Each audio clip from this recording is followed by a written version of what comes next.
Breaking, Keir Starmer just broke 107 years of British policy in one letter. 300 words, that's all it took to flip Middle East diplomacy upside down and send shockwaves from Washington to Tel Aviv. While the world was sleeping, Britain's Prime Minister quietly made the biggest foreign policy move since Brexit. If you want to understand the politics reshaping our world, hit that subscribe button now. You won't want to miss what happens next. September 21st, 2025, a date that's about to be taught in every history class for the next century. Picture this: Starmer sits down at his Downing Street desk, writes a single letter to Palestinian President Abbas, and with surgical precision, officially recognises Palestine as a sovereign state. Just like that, no warning, no consultation, no mercy. But here's the kicker. He didn't just recognise Palestine, he went completely nuclear. The letter directly references Britain's 1917 Balfour Declaration, that infamous colonial era promise that handed the same piece of land to two different peoples and created this entire century-long nightmare. Starmer essentially looked at over 100 years of British diplomatic mess and said, "We broke it, we've seen it." The reaction: pure unfiltered chaos. Conservative MPs are having complete public meltdowns. Betrayal of our closest allies. They're screaming in Parliament. This is a security nightmare that will haunt Britain for generations.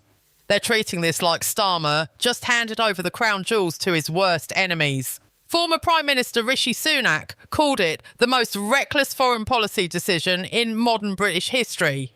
That's coming from the guy who crashed the economy with a budget. Meanwhile, Labour's left wing, the Jeremy Corbyn disciples who've been waiting for this moment since the dawn of time, they're celebrating like England just won the World Cup final. After decades of demanding Palestinian recognition while being called anti-Semitic extremists, their guy actually went and did it. The scenes in Labour headquarters were reportedly like New Year's Eve and Christmas morning rolled into one. But here's what's absolutely wild. The public reaction isn't what anyone expected. Early polling shows 58% of Britons actually support this move. Turns out, when you explain that recognising Palestinian statehood doesn't mean you hate Jewish people, most folks think it sounds pretty reasonable, who would have thought? The real story, though, isn't happening in Westminster tea rooms or polling stations. It's happening on the global stage, where every major power is scrambling to figure out what the hell Britain just did to the world order. Israel's response has been nothing short of volcanic. Prime Minister Netanyahu recalled the Israeli ambassador within 3 hours. 3 hours. And issued a statement so harsh it made their reaction to Iran look diplomatic. Britain has chosen to reward terrorism and punish democracy, the statement read. This decision will have consequences for every aspect of British-Israeli relations. Translation: the gloves are completely off. But here's where it gets really interesting. Israel's threats are mostly empty. What are they going to do? Boycott British tea? Stop watching Doctor Who? The economic relationship flows heavily in Britain's favour, and Israel needs British intelligence cooperation far more than Britain needs Israeli approval. The Americans? Oh, they're absolutely losing their minds behind closed doors. The State Department released the most diplomatically furious statement I've ever seen. While we respect the UK's sovereign right to make foreign policy decisions, we strongly disagree with this timing and approach. That's diplomat speak for what the hell were you thinking and why didn't you warn us? Sources inside the Biden administration, yes, Biden's still technically president in this timeline, describe the mood as somewhere between panic and rage. They've spent months trying to contain Middle East tensions, and now their closest ally just threw a diplomatic grenade into the whole region. Congressional Republicans are already calling for reviews of intelligence sharing agreements. The special relationship just got very, very complicated. But the EU response, that's where things get fascinating. Brussels has been split on Palestinian recognition for years, with member states taking different positions. Now, Britain, which left the EU but still influences European thinking, has forced their hand. Within hours of Starmer's announcement, Spain's Prime Minister announced they're reviewing their position. Ireland said they were studying the British approach with great interest. Even France. France admitted they're reassessing their Middle East policy framework. Germany, predictably, is having an existential crisis. Their foreign minister gave a statement that basically said, we support the principle but have concerns about the process while maintaining our commitment to Israel's security and Palestinian rights and regional stability. And you get the picture. Peak German diplomacy. The Arab world's reaction has been the most telling of all. For decades, they've watched Western powers talk about two-state solutions while doing absolutely nothing meaningful to create them. Now, suddenly, a major Western power has actually acted. Saudi Arabia's Crown Prince Mohammed bin Salman, MBS to his friends, immediately announced new British investment opportunities worth £15 billion. The UAE followed with £8 billion in infrastructure commitments. Egypt opened talks on expanded Suez Canal cooperation agreements. It's like Britain just passed some kind of diplomatic test they didn't even know they were taking. Qatar, which has been trying to improve relations with the West while maintaining Palestinian support, basically rolled out the red carpet. They're talking about massive energy deals, expanded diplomatic cooperation and joint investment funds.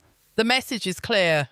Finally, a Western nation that backs up its words with actions. Here's what nobody's talking about but should be. The timing is absolutely crucial. This didn't happen in a vacuum. Regional tensions are sky high. Iranian proxies are active across multiple fronts.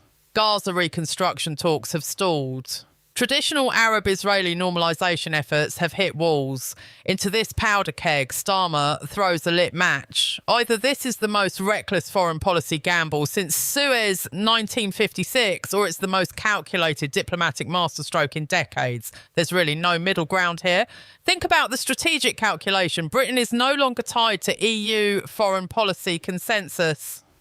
Brexit, for all its problems, gave Britain complete foreign policy independence. The special relationship with America, while important, doesn't require British subservience on every issue. And post-Brexit, Britain desperately needs new trading partners and investment sources. The Arab world represents massive untapped economic potential, combined GDP of over $3 trillion, sovereign wealth funds worth hundreds of billions, energy resources Britain needs for its green transition. But cultural and political barriers have limited cooperation until now. By recognising Palestine, Britain didn't just make a moral statement, though that's clearly part of it. They made a strategic bet that the future of British prosperity lies in diversified global partnerships, not just traditional Western alliances. The risks are enormous. Security cooperation with Israel could suffer. American intelligence sharing might be reduced. EU relations could get complicated if other member states don't follow suit. Conservative voters might punish Labour in the next election. But the potential rewards are equally massive. The Arab world has been waiting for a Western power to treat them as equal partners rather than junior allies. Britain just volunteered for that role. Palestinian leadership is claiming complete victory, obviously. President Abbas called it a historic moment of justice after decades of occupation and oppression. But privately, Palestinian officials know this creates new pressure on them to govern effectively and negotiate in good faith. Recognition without statehood capabilities means nothing. The real test comes now. Can Britain maintain this position under pressure? Will other Western powers follow? How will Israel respond beyond angry statements? Will the Arab world deliver on their economic promises? Most importantly, did Starmer just solve a century-old problem or create an entirely new one? Here's my take. This is the biggest foreign policy risk any British PM has taken since Tony Blair invaded Iraq. The difference is, this time, Britain is trying to end conflicts rather than start them. The letter references the Balfour IV Declaration not as an attack on Jewish rights, but as acknowledgement that Britain bears responsibility for the current situation. It's saying we helped create this problem through colonial arrogance. Now we're going to help solve it through post-colonial responsibility. Whether it works depends entirely on what happens in the next 6 months.